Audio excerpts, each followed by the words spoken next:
সাথে সাথে সালাম জানাই আখিরি জামানার নবী, মক্কার মতি, মদিনার জ্যোতি, দুপুরের সাথী উম্মতের কান্ডারি আমার নবী, আপনার নবী রাহমাতাল লিল আলামিন, প্রিয়ারা নবী কামলাওয়ালা রওজা তেরে সোনার মদিনায় সালাম দিলাম। আমার আল্লাহ যেন কবুল করে, জুড়ে বলুন আল্লাহুম্মা আমিন। আমার ভাইয়েরা, গভীর মনোযোগ তুলেন, কাল্লা গান। সারা পৃথিবীর জমিনে যত আম্বিয়া কেরামাতের মালুমে আরো হ্যাঁ রুহের জগতে। কোন জগতে? রুহের জগতে আমরা ছিলাম। রুহের জগতে যেদিন ছিলাম, রুহের জগতে আমার মাওলা রব্বুল আলামিনকে আমরা দেখেছিলাম।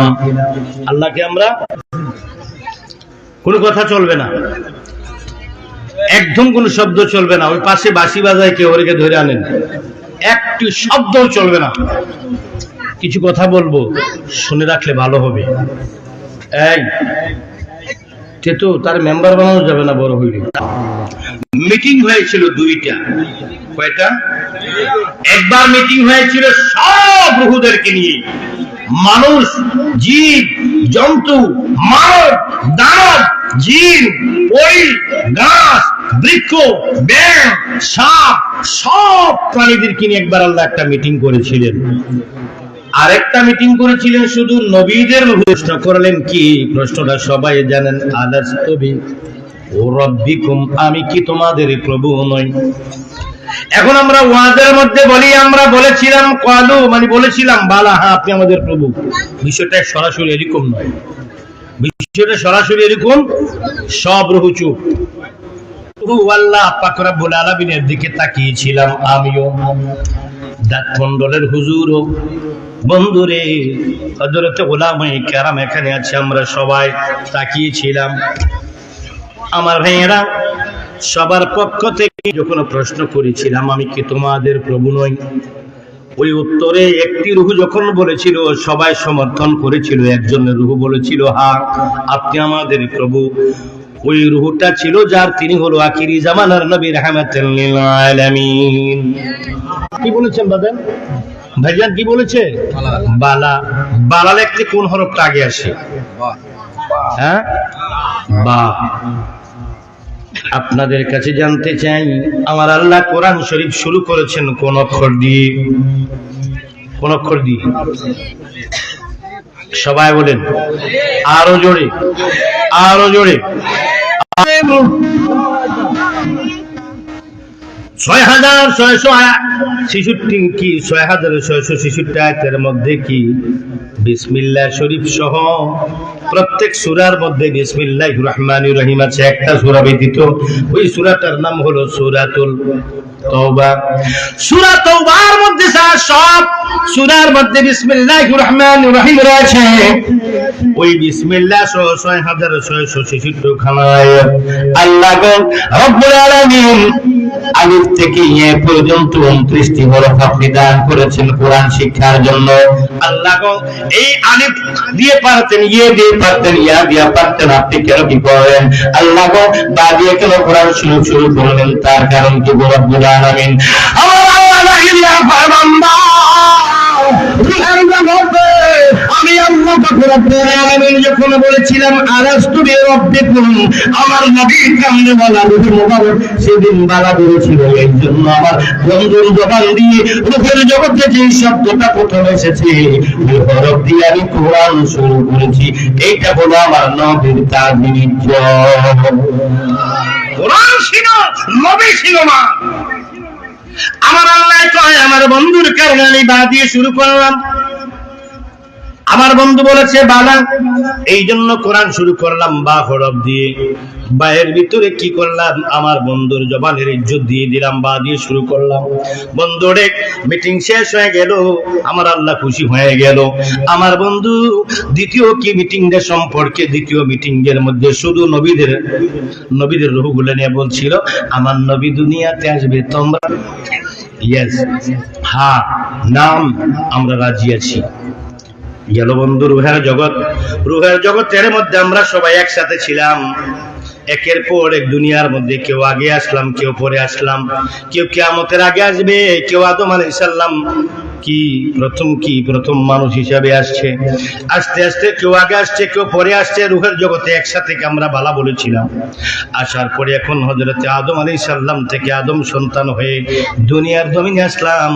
দুনিয়ার জমিনে আসার সময় আমি আল্লাহর সঙ্গে একটি ওয়াদা করে এসেছিলাম। আল্লাহর সঙ্গে একটি ওয়াদা করে এসেছিলাম। আল্লাহ পাক পাঠানোর পূর্বে আমাদের পক্ষ থেকে একবার ওয়াদা নিয়েছে। একবার কি করেছে? নবীদের পক্ষ থেকে ওয়াদা নিয়েছে, তোমরা আমার নবীদের কি হবে? সহযোগী হবে। ওয়াদা নিয়েছেন। আরেকবার তিনি কি করেছেন? আমাদের পক্ষ থেকে স্বীকৃতি নিয়েছেন, আমি কি তোমাদের প্রভু নয়? গেল 1 নাম্বার। 2 নাম্বার, নবীদের পক্ষ থেকে ওয়াদা নিয়েছেন, তোমরা আমার নবীর সাহায্য করবে। তারাও বলছে হ্যাঁ আমরা করব। 3 নাম্বার, আমরা যখন পৃথিবীতে আসব, আসার সময় একজন করে আলাদা আলাদা করে আল্লাহ পাক আমাদের থেকে একটা প্রতিশ্রুতি নিয়েছিলেন, দুনিয়ায় তোমাদেরকে পাঠাবো, এটা কথা দিয়ে যাও। ওইখানে গিয়ে তুই আমাকে বলবি কিনা? না বলবো না। আমি না পাই যদি তোমার দর্শন প্রাণী মাওলা গো, ভুলিব না তাকিতে জীবন, আরে ভুলিব না তাকিতে জীবন। আমরা কথা দিয়েছিলাম ওইখানে গিয়ে তোমাকে বলবো না। আসলাম বাবার মস্তকে, বাবার মস্তক থেকে গেলাম বাবার পৃষ্ঠদেশে। আমরা বাবার পৃষ্ঠদেশ থেকে চলে গেলাম মায়ের পেটে। মার পেটের মধ্যে গিয়ে খাওয়া দাওয়া শুরু করলাম। কি খাইলাম? যেদিন আমার মায়ের পেটে আমি গেলাম, সেদিন থেকে আমার মায়ের ব্লিডিং বন্ধ হয়ে গেল। প্রতি মাসে যেই কি মা অসুস্থ হয়ে মার শরীরের গুপ্তাঙ্গ থেকে যেই ব্লাড মানে রক্ত বের হতো, ওই রক্তটা এখন আর বের হয় না। আমি তার মানে মা বুঝে গেছে আমার পেটে সন্তান আসছে। যেই মাত্র আমি আমার মার পেটে বাবার মস্তক হইয়া, বাবার মস্তক থেকে পিঠ হইয়া আমি কি করলাম? মার পেটে গেলাম। যাওয়ার পরে মার কি হয়ে গেল? মাসিক বন্ধ হয়ে গেল, পিরিয়ড বন্ধ হয়ে গেল। এখন ওই রক্তটা থেকে আমি আস্তে আস্তে কি করলাম? আল্লাহর কুদরতি রিজিক গ্রহণ করে করে আমি বড় হতে লাগলাম। তখনই আমি রূহের জগতে আমার আল্লাহকে দেখেছিলাম। বাবার কপালে যখন ছিলাম তখনও বাবার মস্তকের মধ্যে আমি আল্লাহকে দেখতাম। আমি যখন বাবার পিঠে গেলাম তখন আল্লাহকে দেখতাম। আমি যখন মায়ের পেটে গেলাম আল্লাহকে দেখতাম। আমি আমার মাওলাকে দেখতাম, কিন্তু মনে নাই মায়ের পেটে থাকতে আল্লাহকে দেখতাম। কেমন দেখতাম এখন মনে নাই। তার কারণ কি? বাবার মস্তকে দেখতে দেখতাম, তার মনে নাই এখন। তার কারণ কি? বাবার পিঠে ছিলাম, আরো মেয়র হয়েছিলাম, আল্লাহকে দেখতাম, এখন মনে নাই। তার কারণ কি? এখন আমি আসলাম মায়ের পেটে, আল্লাহকে দেখলাম।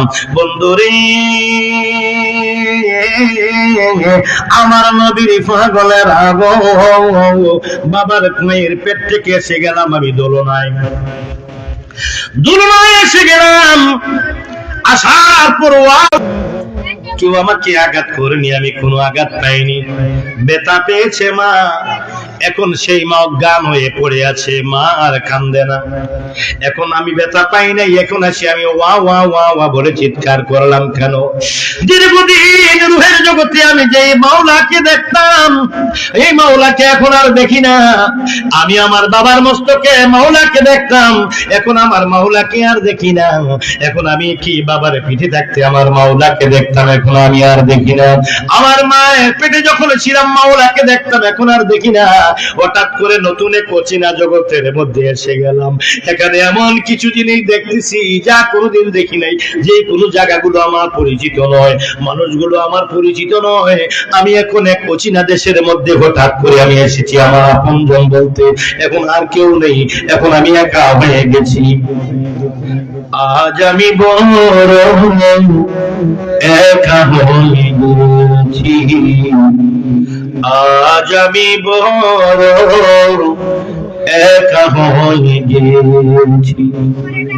বাকি জীবনে একা একা আমি পাগল হয়ে গেছি, আজ আমি বড় একা হয়ে গেছি, আজ আমি বড় একা হয়ে গেছি।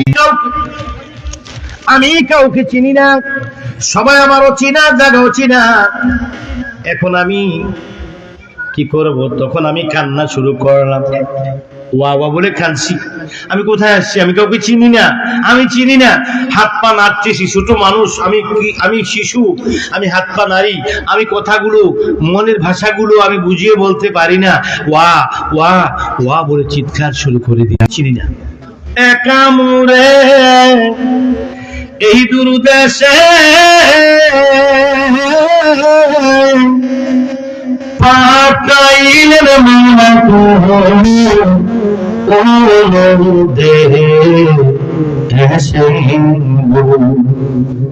আমি বাঁচি না গো মাওলা, তোমাকে হারাইয়া আমি বাঁচি না গো, তোমাকে হারাইয়া আমি সদা থাকি তোমার পন্থের দিকে চাই।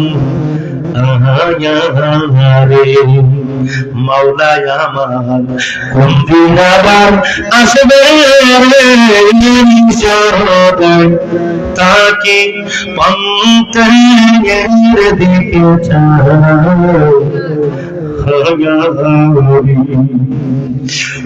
বলে চিৎকার শুরু করলাম।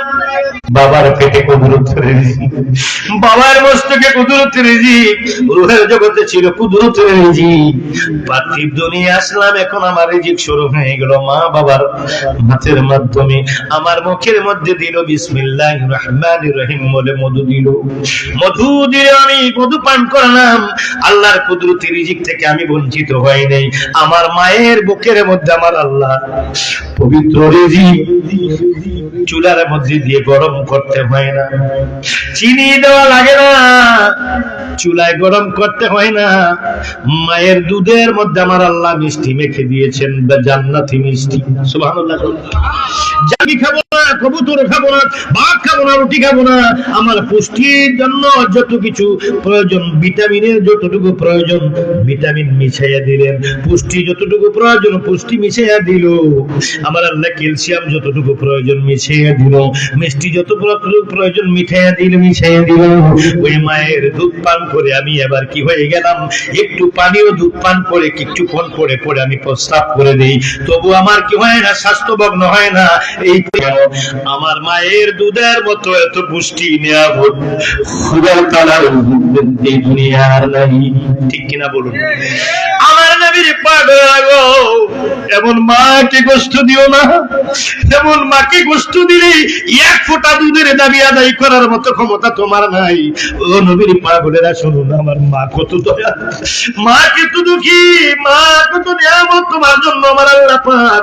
দুনিয়া আসার সঙ্গে সঙ্গে মা বুকের মধ্যে তোমার জন্য সব ধরনের কি ডাক্তারের কাছে কি vitamin calcium iron zinc A to Z সব আমার মায়ের বুকের মধ্যে আমার আল্লাহ পাক রব্বুল আলামিন দিয়ে দিলেন।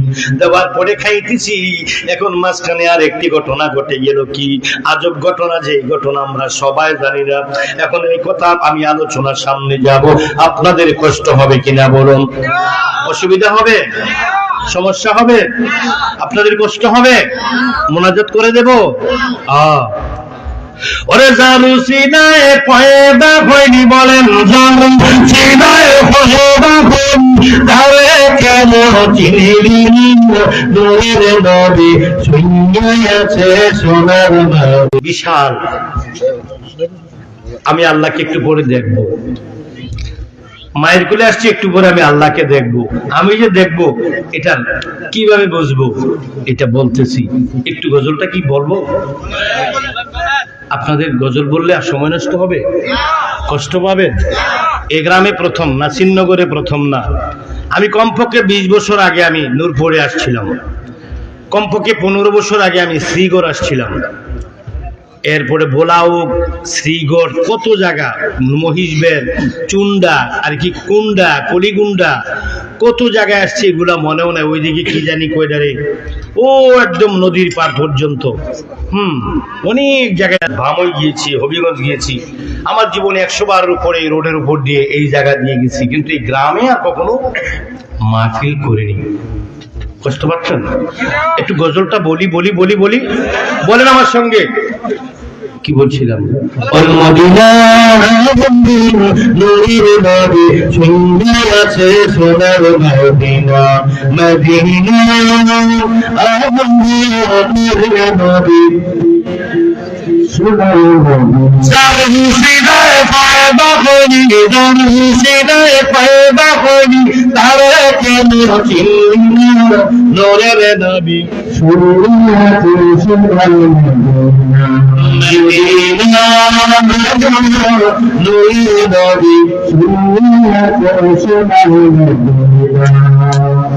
আল্লাহ গোপনের গোপন আপনার হইতে করিলেন সেজন হায় হায় ছিলেন আল্লাহ গোপনের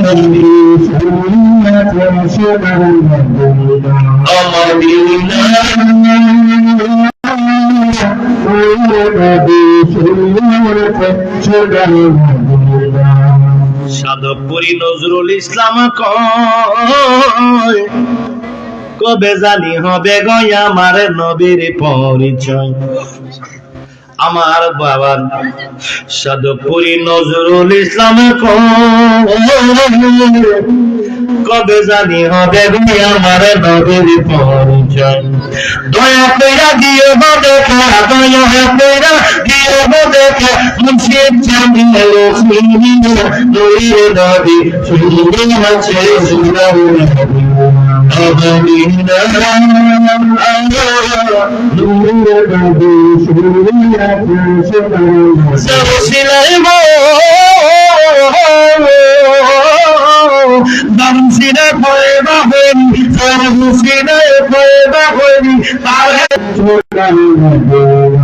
আরে হর করেছি লোহয়া কলম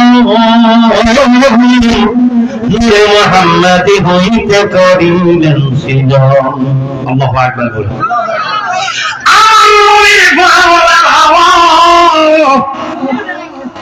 বন্ধু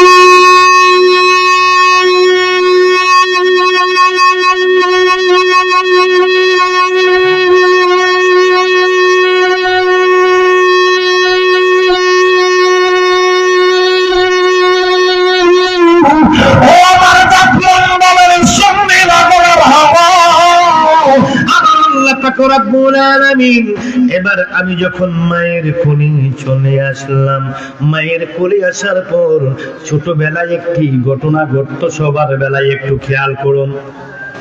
কি ঘটনা ঘটতো? দোলনার ভিতরে অথবা কোলের ভিতরে অথবা বিছানার ভিতরে আমরা নিজে নিজে হাসতাম,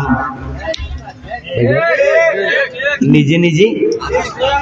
একটু আঞ্চলিক ভাষা বলি বুঝানোর জন্য, এদিকে কি বলে সেটা তো আমি জানি না, আমার এলাকার ভাষাটা বলি বুঝানোর জন্য। আমাদের এলাকায় দেখতাম ছোটবেলায় যদি কোনো বাচ্চা যদি দোলনায় বা বিছানায় হাসে নিজে নিজে, আমার মা, আমার দাদি, আমার নানা নানি, ওই মুরব্বীরা বলতেন, আমরা 7 ভাই বোনের মধ্যে সবার বড় আমি আমার বাবার বড় সন্তান। 7 জনের মধ্যে তিনজনকে আল্লাহ দুনিয়া থেকে শৈশবই নিয়ে গেছেন, কোলই শিশু অবস্থা আল্লাহ ওদেরকে নিয়ে গেছেন, আর 4 জন বেঁচে আছে। আমি সবার বড়, আমার বাবা নজরুল ইসলাম সাধকপুরীর কোলে আমি প্রথম সন্তান। তো সেই হিসাবে আমার ভাই বোনরা দেখতে এইভাবে হাসতো। আমার ইমিডিয়েটলি ওরা দুনিয়া থেকে চলে গেছেন। তারপরে ওরা ছোট যে 3 জন ওরা আরো আল্লাহ রাখছে, আল্লাহ যেন হায়াতে বরকত দান করে বললাম আমি। এবার আসুন তসৌফের মধ্যে গেলাম, সুফি তত্ত্বের মধ্যে গেলাম, আর কেতাবাদি ঘাটলাম, দেখি বিষয়টা এমন না আর একরকম। কি যাইবার কথা কি তোমার মনে নাই, অসময়ে আইস বন্ধু নাই সরে নিবার লাই। গজলের ভাবের জগতে আরো পরে ঢুকবো, আসছি উবে ছাড়তাম না, ফজর আজান দেওয়া আমার ভয়ের দরকার নাই। আপনাদের কি এই যে 11টা 15 বাজে, 12টা 15 ছেড়ে দেব না আর একটু বাড়াবো? একটু জিকিরও তো বড় লাগবে নাকি? সিরাজুল আলম সাহেব, একটু জিকির লাগবে না? তো ঠিক আছে নিলে আর 15 মিনিট বাড়ামু 12:30 12:30 ঠিক আছে বন্ধু ওই কথাটার মধ্যে যাই আমার আল্লাহ বলছে তোরে এখন দুনিয়ায় পাঠাবো কথা দিয়ে যাই আমারে বলবি না কথা দিয়ে আসি আসার পরে মাঝে মাঝে কিছুক্ষণ পর পরে আমার প্রভু আমার সামনে আসিয়া দাঁড়ায়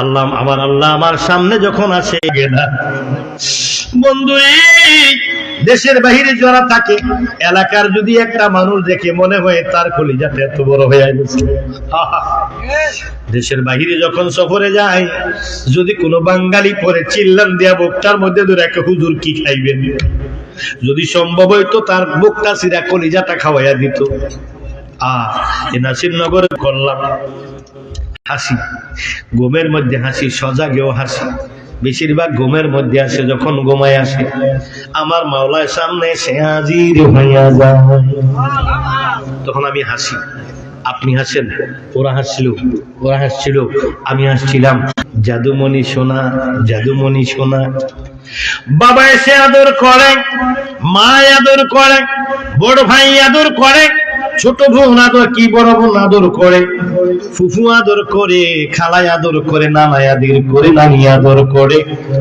অনেকদিন আদর করতে কারাকারি করে আদর করতে করতে এখন আস্তে আস্তে তাদেরকে চিনতে শুরু করলাম চিনতে শুরু করার পর মাকে একটু না দেখলে ভালো লাগে না আস্তে আস্তে এই শুরু হলো দুনিয়ার প্রেম এখন মার প্রেমে পড়ে গেলাম কয়েকদিন পর আস্তে আস্তে বাবার প্রেমে পড়ে গেলাম দাদার প্রেমে পড়ে গেলাম দাদির প্রেমে পড়ে গেলাম বড় ভাই বড় বোন কি ফুফু খালা তাদের প্রেমে পড়তে শুরু করলাম এখন আর ওই মাওলাকে না খালো ফুফা ফুফু মামা মামি আত্মীয় স্বজন সবাইকে চিনতে শুরু করলাম এইদিকে যতই চিনতে শুরু করলাম যতই প্রেমে পড়তে শুরু করলাম ওইদিকে আস্তে আস্তে আশা কমে গেল এমনি করে একদিন আমি কি করলাম পুরাপুরি প্রেমে পড়ে গেলাম মা বাবা আত্মীয় স্বজন সবার প্রেমে পড়ে গেলাম এখন আর আগের মতো ওই মনি আমার সামনে আসে না কি বাবা নাকি দাদা নাকি নানা নাকি নানি নাকি এমনি করে আস্তে আস্তে আরো বড় হতে গেলাম বড় হইতে হইতে হইতে আমি শিশু থেকে হইলাম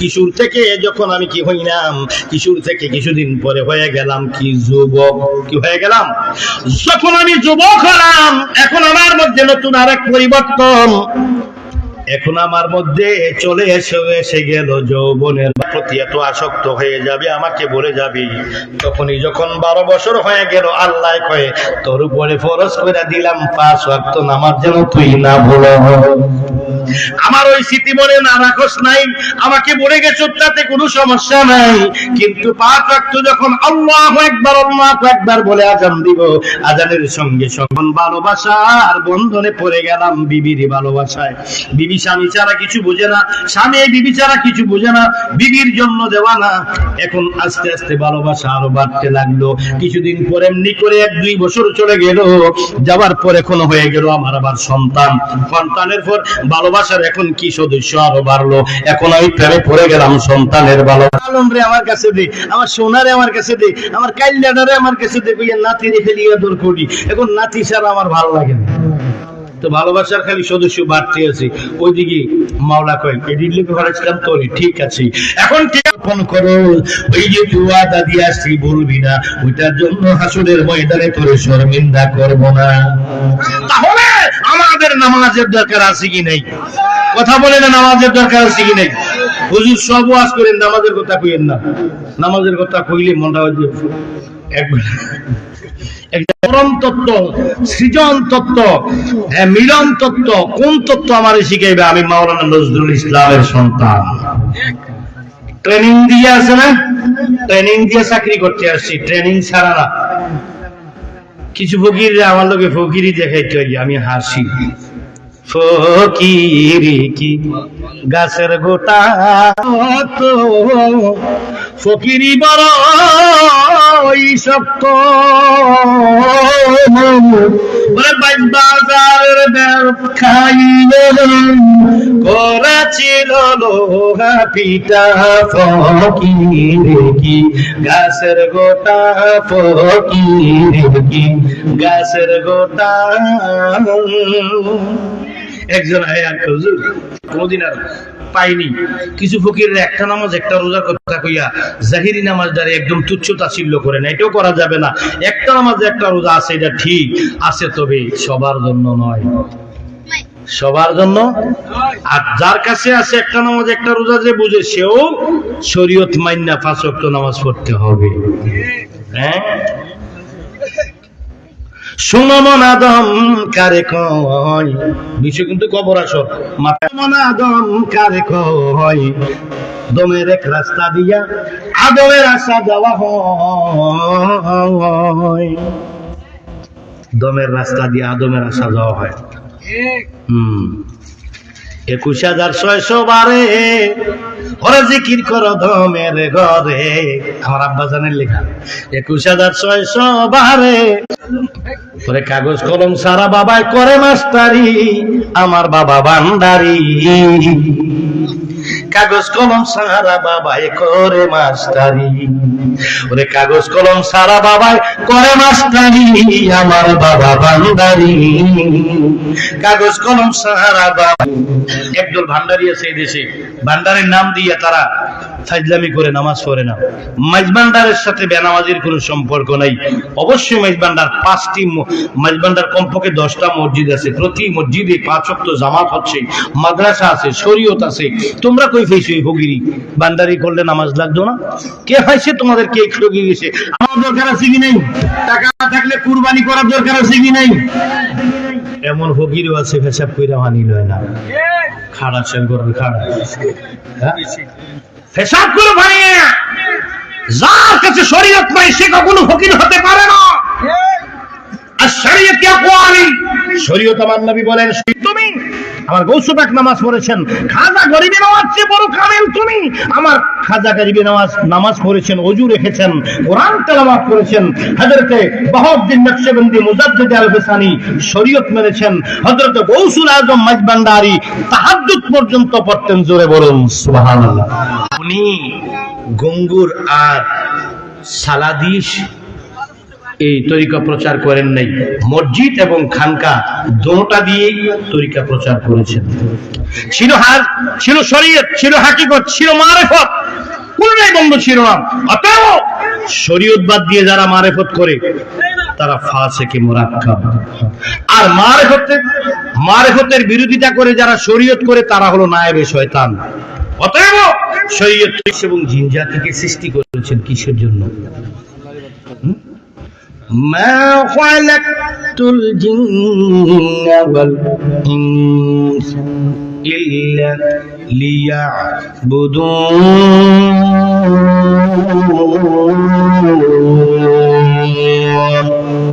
আমার আল্লাহ বলেন, দোকান দিব এই নিয়ে ব্যস্ত তোমার আল্লাহ খবর নাই বন্ধুরা আমার। অতএব তুমি এসেছো দুনিয়ার মধ্যে, যেদিন এসেছিলা মাওলার জন্য কেঁদেছিলাম, আর যদি তুমি যেদিন পৃথিবী থেকে চলে যাবে ওই দিন তুমি হাসবে, পৃথিবীর সবাই তোমার জন্য কাঁদবে। একজন কি বলেন, একজন দার্শনিক বলেন, এমন জীবন করিও গঠন, মরণে হাসিবে তুমি কাঁদিবে ভুবন। এমন জীবন গঠন করতে হলে মুসাফির, এখন নামাজ পড়তে হবে আমাকে, মুসাফির হিসাবে কসর পড়তে হবে। মুসাফির তদ্রুপ রূহের জগৎ থেকে দুনিয়া এসেছেন, মুসাফির হিসাবে চলে যাবেন আপন ঠিকানায়। কোন ঠিকানায়? কোন ঠিকানায়? ভাবের দেশে চলো রে মানুষ, ভাবের দেশে চলো। এই ছেলেটা আবার আসছে এখানে, কি হয়েছে? ওইদিকে যাও, দেখবি মাওলার নূর তাজ্লাহ, দেখবি মাওলার নূর তাজ্লাহ, চর্ম চোখে পর্দা কমিয়ে ভাবের দেশে চলো রে মানুষ, ভাবের দেশে চলো। আল্লাহু আকবার কোন ইয়া রাসূলুল্লাহ বলেন, ইয়া ওলি আল্লাহ বলেন, আমার নবীর পাগলের আগো মুসাফির হিসেবে এসেছো, এই দুনিয়ায় থাকার জায়গা না, তুমি যাবে অন্ধকার কবরে। আসেন, কোথায়? কবরে যাবেন। কত কবর হলো আখিরাতের প্রথম মঞ্জিল। কোন মঞ্জিল? দুনিয়াতে কত মঞ্জিল আছে? এই নাসিরনগর মঞ্জিল, মঞ্জিলটার নাম হলো কবর। কি কবরে যাইবে কিনা? কবরে যাওয়া লাগবে কিনা? এই কবরের মধ্যে বাতি নাই, কবরের মধ্যে সাথী নাই, বিছানা নাই। আসেনি? আসেনি?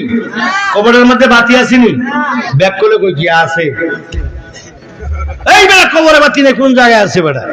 কে কইছে কবরে বাতি নাই? অবশ্যই আছে। কবরে বিছানা নাই, কে বলছে বিছানা আছে? কবরের মধ্যে কি নাই? সাথী নাই, কে বলছে? অবশ্যই সাথী আছে। এখানে আলো। ওই বন্ধু, কবরের মধ্যে বাতি নিয়ে যেতে হয়, কবরের মধ্যে বিছানা নিয়ে যেতে হয়। কি তাও সমস্যা? জামিলা থাকলে সমস্যা থাকলে কইয়েন, মোনাজাত করে দিব। শরম লাগে, কম দামি মোবাইল দেখছো নি? 1600 টাকা। অন্য বাড়তে বাড়তে 24 হয়ে গেছে গা। এত বড় হুজুর 1600 টাকার মোবাইল ছাড়ি, শরম না? আছে। এই মোবাইলটা সাথে নিয়ে আসছি, এই জন্য কথা বলতে পারি। সাথে নিয়ে আসলেই কথা বলতে পারতাম। আরেকটা আছে মোবাইল, ওই কেন বুঝছেন? লটকায় রাখছে। আছে, কবরের মধ্যে আলো আছে, বিছানাও আছে, নিয়ে যেতে হবে। এখন কেমনে নেওয়ান লাগে, কি করলে নেওয়া যায়? বলবো কি না? বলবো।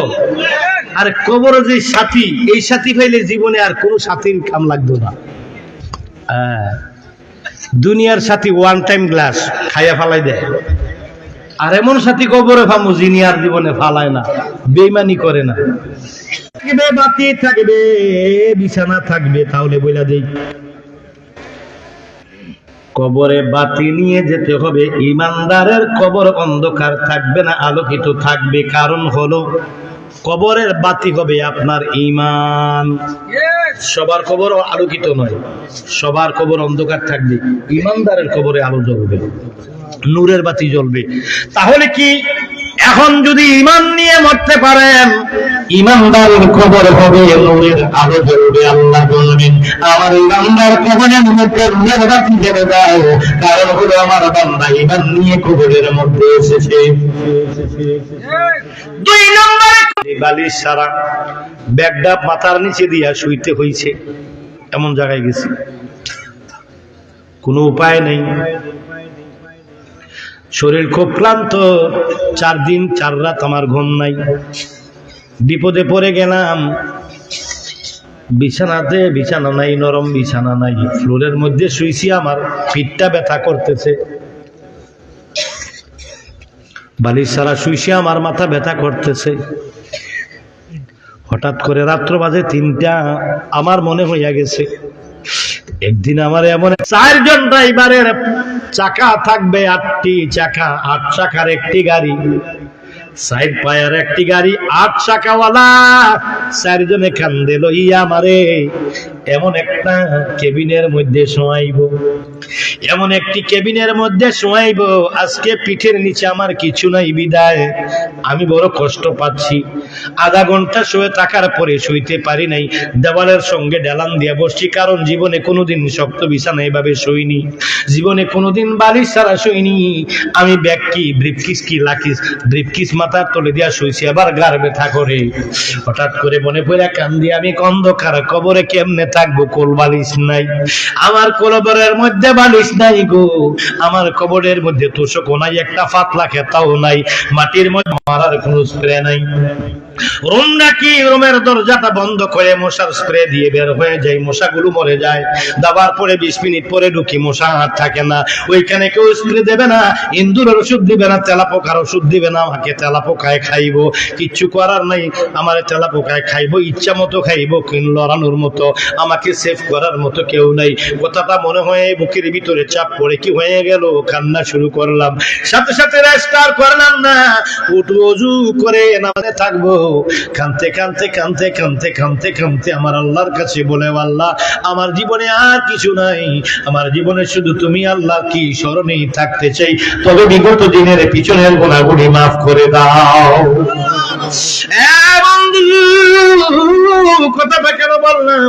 এই মেসালগুলা মানুষের কি কবরের দিকে মানুষ কি জানা? ইয়া আইয়ুহাল্লাযীনা আমানু ওয়া আমিলুস সালিহাত, যেখানে আল্লাহ ঈমানের কথা বলেছে সেখানে আমলের কথা বলেছে, যেখানে আল্লাহ নামাজের কথা বলেছে সেখানে যাকাতের কথা বলেছে। আকিমুস সালাহ ওয়া আতুজ যাকাত, নামাজ যেখানে, সুবহানাল্লাহ। আল্লাহ বলেন, বান্দারে, ও বান্দা, তুমি যখন কবরের মধ্যে শোয়াইব, ইমানদারের কবরে অন্ধকার থাকবে না, নূরের লাইট জ্বেলে দেব। আর ইমানদারের একদল মানুষ আছে, ঈমান আছে আমল নাই। একদল মানুষ ঈমান খুব শক্ত, বেশি শক্ত। কিরকম শক্ত জানেন? নিয়ে করে যার মতো এরকম শক্ত ঈমান, কিন্তু আমল নাই। কিছু লোক আছে আমল বড় শক্ত, ঈমান নাই। কিছু লোক আছে ঈমান বড় শক্ত, আমল নাই। এইটা কোনটাই কি কবরে শান্তি পাবে না, ওইটাও না ওইটাও না। একদল লোক আছে ঈমান যেমন শক্ত আমলও শক্ত, ওইদের কবরের মধ্যে আল্লাহ কয়, আমি নূরের বাতি দিমু উপর দিয়া, নিচে দিয়া আমি জান্নাতের কার্পেট বিছাইয়া দিমু, তোর কবর বিছানা ছাড়া থাকবে না। এমন আরামের বিছানা তুই জীবনে দেখোস নাই, তোর কবরের পিঠের নিচে আমি জান্নাতি কুদরতি কার্পেট বিছাইয়া দিমু। তাহলে আমলের দরকার আছে নি? এই সাথীর মতোই আপনার পৃথিবীতে কেউ হয় না। এমন সাথী জীবনে থাকলে আর কোন সাথীর জন্য মায়া লাগবে না। ওই সাথীরে বলে গেছো, ওই সাথীরে বলে কেন আছো? কে আসছে? হিসাব নাকি কুতুবুল আজিজ ভাই আসছে। নারে তাকবীর, আরো আসতে কও নারে রিসালাত, আরো আসতে কও নারে গৌসিয়া, দাঁতমন্ডল গৌসিয়া আজিজিয়া মিরানিয়া দরবার শরীফ রজুল কুতুবুল আজিজ, মারহাবা বলুন। এই কুতুবুল আজিজ হুজুরের হায়াতে আল্লাহ বরকত দান করুন। গত 8 তারিখে মাহফিল ছিল আশুগঞ্জে। আমার টাইম ছিল রাত্র 1টা, আইয়া বুঝছি 3টা। মাগো আমার ভাই 4টা ঘন্টা ওয়াজ করতে করতে ফ্যাটের ভুড়ি বিরা তেনা তেনা হয়ে গেছে। আশুগঞ্জ ওই যে ইয়েতে রেলওয়ে কলোনির সামনে যেতে কষ্ট করছে আমার ভাই। প্রতি বছরই উনি ওইখানে, উনি আর আমি একসাথে থাকি, বহু জায়গায় একসাথে মাহফিল করি আলহামদুলিল্লাহ। থিওরিক্যাল, এটা কি থিওরিক্যাল? ওয়ামান দিনুকা, থিওরিক্যাল। এইবার আসবে প্র্যাকটিক্যাল। মান হাযা রাজুলুল্লাযী বুইসা ফিকুম, এইভাবে ফেরেশতা আঙ্গুল দিয়া বলবে ওই ব্যক্তিকে ওনার চিনুনি। বাজানো ফেরেশতা যখন এই কথাটা জিজ্ঞাসা করব, আমার দয়াল নবী কামলেওয়ালা তোমার কবরে হাজির হইয়া যাইব। পৃথিবীর কোন সাথী তোমার কবরে থাকবে না। কত সাথী বানাইলা, কত বান্ধবীরে কত কিছু ফুচকা খাওয়াইলা, চটপটি খাওয়াইলা, ফুচকা খাওয়াইলা, কত কি আলুর সব বালুর সব কত কিছু খাওয়াইলা। কোন সাথী কাজে লাগবে না। মোবাইলে কথা বলতে বলতে এখন কানে শোনো না। মোবাইল কি, মোবাইলের স্পিকার এখন আর কুলায় না। সন্তানের মুখটা না দেখলে তুমি পাগল হয়ে যাইতা। চাকরি থেকে তুমি কি ছুটি নিয়ে ঘন ঘন আসতা। সন্তানের মুখ দেখার জন্য তুমি চাকরি করো হবিগঞ্জে, বাড়ি তোমার না শ্রীনগরে। বন্ধুর অফিস থেকে বের হইয়া চলে আসতা, আবার ভোরবেলা যে অফিস করতা। এই আদরের কলিজার টুকরাটার সামুখটা দেখার জন্য কেউ তোমার সঙ্গী হবে না। একজন তোমার সঙ্গী হবে আমার নবী কামলেওয়ালা, যার ঠিকানা হলো সোনার মদিনা। মদিনা মদিনা আসে প্রমদিনের মদিনা, আসে প্রমদিনের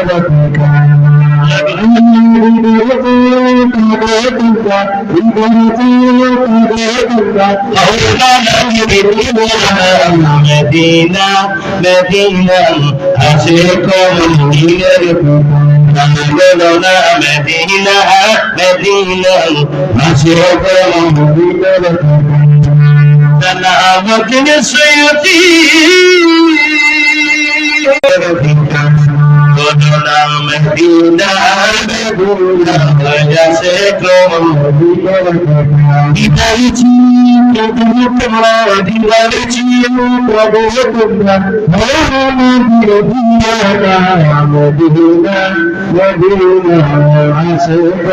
তোমাদের জীবনের চাইতে আরো নিকটে চিৎকার করে বলুন সুবহানাল্লাহ লা ইউমিনু আহাদুকুম হাত্তা ইয়াকুনা হাব্বা ইলাইহি মিন ওয়ালিদিহি ওয়া ওয়ালাদিহি ওয়ান নাস আজমাইন। টাকা পয়সা সন্তান সন্ততি আত্মীয় স্বজন এমনকি ওমান নাফসাহু নিজের জীবনের চাইতে নবীরে যদি ভালোবাসতে পারো তাহলে ঈমান। আপনাকে কবরের মধ্যে শোয়ানোর পর এই তিনজন ফেরেশতা প্রশ্ন করার আগে আরেকজন ফেরেশতা ওনার নাম রোমান ফেরেশতা এসে আপনার আমল নামার হিসাব নিবে। তারপরে মুনকির নাকিরের পরে আরেকজন আসবে কি বোবা ফেরেশতা, আরেকজন আসবে কি এর মধ্যে আপনি থাকবেন কিয়ামত পর্যন্ত। কিয়ামতের দিন আপনি কবর থেকে আবার লাফিয়ে লাফিয়ে পৃথিবীর সব মানুষগুলো উঠে যাবেন। ওঠার পরে এখন আপনি যাবেন কোথায়? কিয়ামতের দিন সব মানুষ কবর থেকে উঠতে হবে, ঠিক কিনা বলুন? কবরে কেউ থাকা যাবে? ইদাল বিহারু না না এটা না, ইদা সাওরা তারকাগুলো ঝরে ঝরে পড়বে। ইদাল বিহারু ফুজ্জিরাত পৃথিবীটা প্রলয় হয়ে পানি পানি হয়ে যাবে। ইদাল কবরু এবারে কি সেদিকে যাচ্ছি না আমার বন্ধু, এই পৃথিবীটা কি হয়ে যাবে? পৃথিবীটা মানে একটা দ্বীপ, সব জায়গায় পানি, মাঝখানে একটা দ্বীপ, এটার নাম পৃথিবী। 3 ভাগ জল 1 ভাগ স্থল। কিয়ামতের সময় ভূমিকম্পের ইয়া নাফসি বলে আদম আলাইহিস সালাম থেকে সব মানুষ নাফসি নাফসি বলে চিৎকার করবে, একজন ব্যতীত। একটি মানুষ নাফসি নাফসি বলে চিৎকার করবে না গো বন্ধু, একজন মানুষ চিৎকার করবে বলে কাঁদবে না। হাসরের ময়দানের দক্ষিণ পশ্চিম কর্নারের ভিতরে সেজদায় পড়ে আমার নবী কামলেওয়ালা উম্মতের দরদি নবী উম্মতি উম্মতি বলে কাঁদবে, আল্লাহ আপনাকে শাফাআতের মালিক বানিয়ে দিলাম, ইয়া রাসূলুল্লাহ আপনি কেন কাঁদবেন? আপনি কোনো টেনশন করবেন না, আপনার উম্মতের জন্য রয়েছে সুব্যবস্থা। কান্নাকাটি শেষ, একটি দিন চলে গেল 50,000 বছরের সমান। উম্মতি উম্মতি বলে রকনে ইয়ামনির মধ্যে কান্দে, যাইয়া চিৎকার দিয়া নবীর কাছে নালিশ দেব, দয়াল নবী গো নবী তুই বি নে নালিশের তুই বিনে নালিশের প্রাণের নবী তুই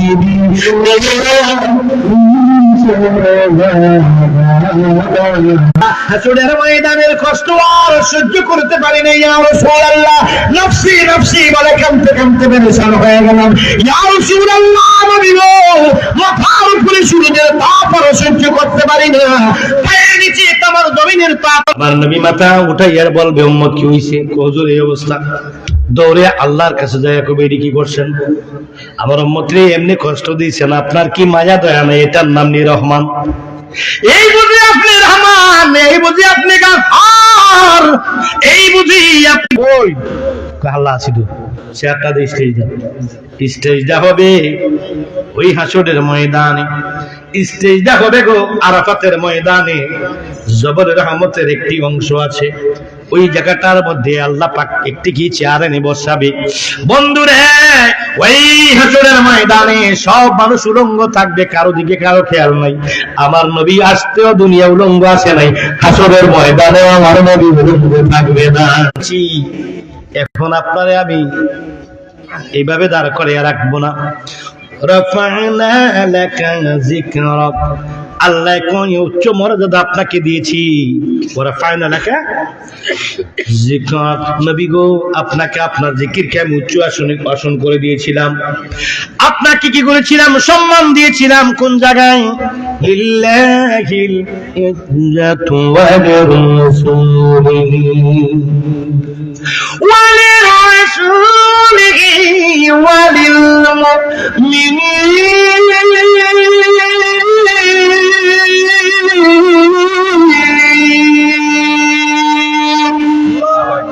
আল্লাহ কয় আমি আল্লাহ ধরানে বলেছিলাম আমি আল্লাহ ইজ্জতওয়ালা, আমার নবী ইজ্জতওয়ালা।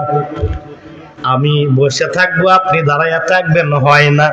ফেরেশতারা রে আমার আল্লাহ ডাক দিয়া কয় দাউদ সামনে আসো। যার এত কণ্ঠ দিয়েছেন আল্লাহ, মাছগুলো উনি সুরের মধ্যে টান দিলে মাছগুলো লাফিয়ে লাফিয়ে জমিনে উঠে যেত পানি থেকে, গাছগুলো সেজদার মধ্যে পড়ে যাইতেন। মানুষের চোখে ঘুম এসে ঘুমাইয়া যাইতেন। দাউদ নবী কই গো? হাজির। লাব্বাইক আল্লাহ আমি হাজির।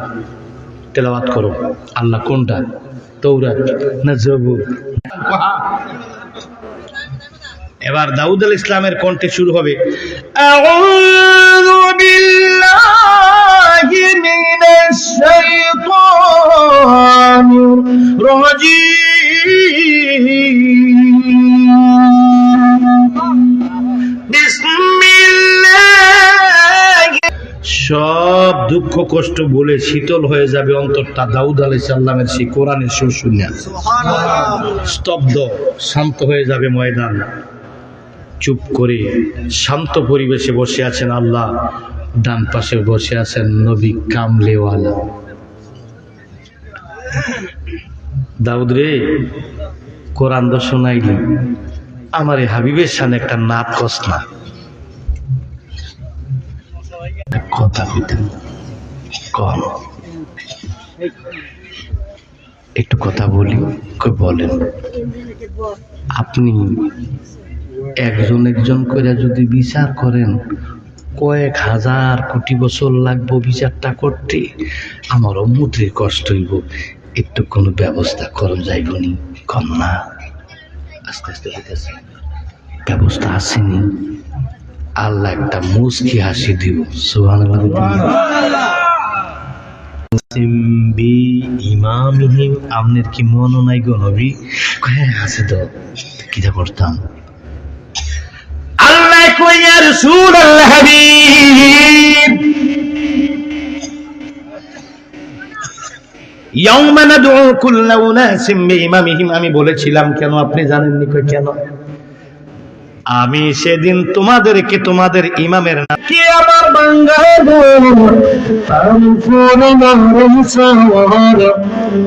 এদেশে সন্তান নাই না?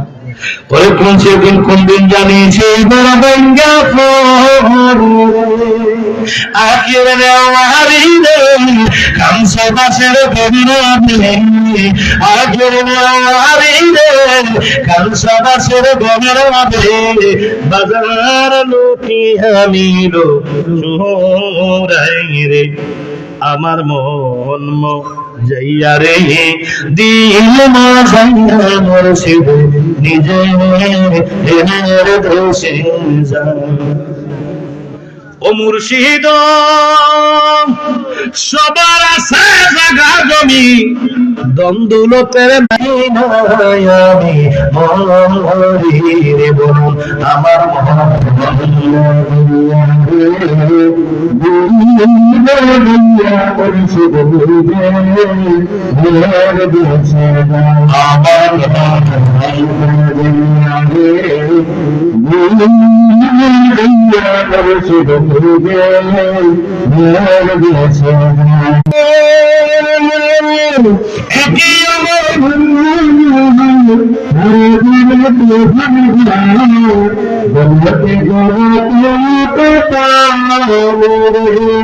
কইয়া মুর্শিদের এই পরির বড় সহায়, কইয়া মুর্শিদের এই পরির বড় সহায়, লহরে দাঁড়িয়ে দেব আমার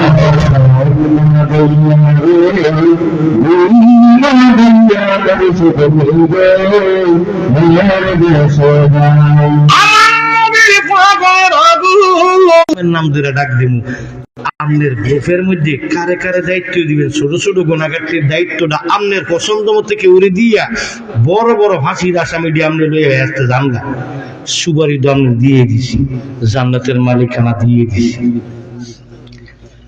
অল্প সময়ে বিচার হইয়া যাইব নবীর উম্মতের, অল্প সময়ে আমার নবী কামলার উম্মতের বিচার হয়ে যাবে। আল্লাহ গ্রুপ গ্রুপ করে দিয়ে আমার নবী কামলার টিম লিডারের মাধ্যমে সিস্টেম করে দিব। হাসরের মিজানের বিচারে হাসরের পরে কি, হাসরের পরে কি, কোন জান, কোন জান, মিজান। ও আমরা বাড়ি মিজান না জানি, মিজান মানে দাড়ি ফাল্লা, কোন ফাল্লা, নীতি পাল্লা মানে মাপ দেওয়া হবে গোনা সোয়াব নেক বদ। এবার আসেন ঘটনাটা এরকম, এখন ওজন বেশি দিয়ে এমনি থাকে আমরা দেশ, ঠিক না, ওইখানে ওজন আমার নবী কামলাওয়ালা চোখের পানিতে দাড়ি মোবারক ভিজে জামা মোবারক ভিজে যাবে। আমার নবী কয় গো আমার কোন উম্মত জানি জানি রে, কোন উম্মতরা জানি জাহান্নামে যায়, জাহান্নামের গেটে নবী গো তাকিবেন দাঁড়াইয়া,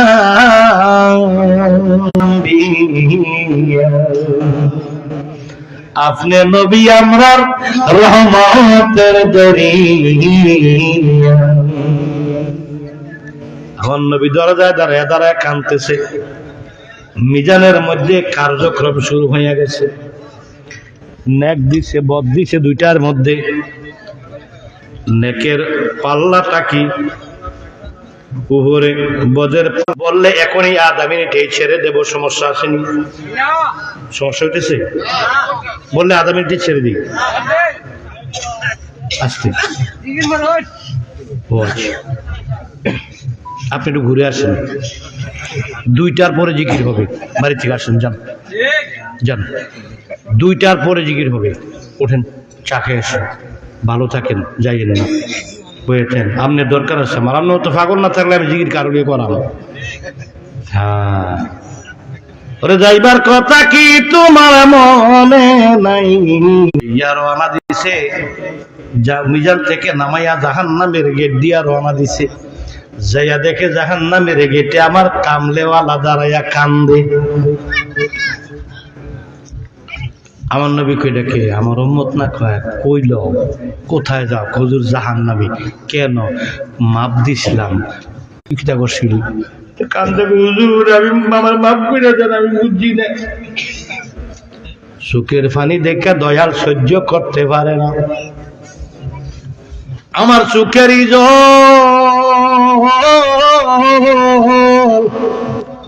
মনেরই টান, তাই দিনে কি মন্ত্র গয়াছে। হুজুর মাপ দি, হুজুর মাপ দিছি তো, আমরা মাপের চুরি করি না, আমরা ফেরেশতা, আমরা তো ফেরেশতা, মাপের চুরি করি না। কাকু আসতে, আমরা চুরি করি না হুজুর, যা বিশ্বাস করেন আমরা চুরি করি না, আমরা ফেরেশতা। আরে দূর, আমি বেশি যাই। আল্লাহ তোমার নবী কইতাছে একবার মাপ দিছি, আবার বলে মাপতাম কি কয়। আল্লাহ কই তুই গিয়ে মাপ দে, দূর পরে কথাটা কয় না, একটু পরে যেটা ভারী এটা উপরে থাকবে। ফেরেশতা এবার রায় দে, হুজুর এটা কি করলেন, করছি আর কি। ফেরেশতা ডাক দিয়া বলে আল্লাহ আগের মতোই মাপটা হয়েছিল,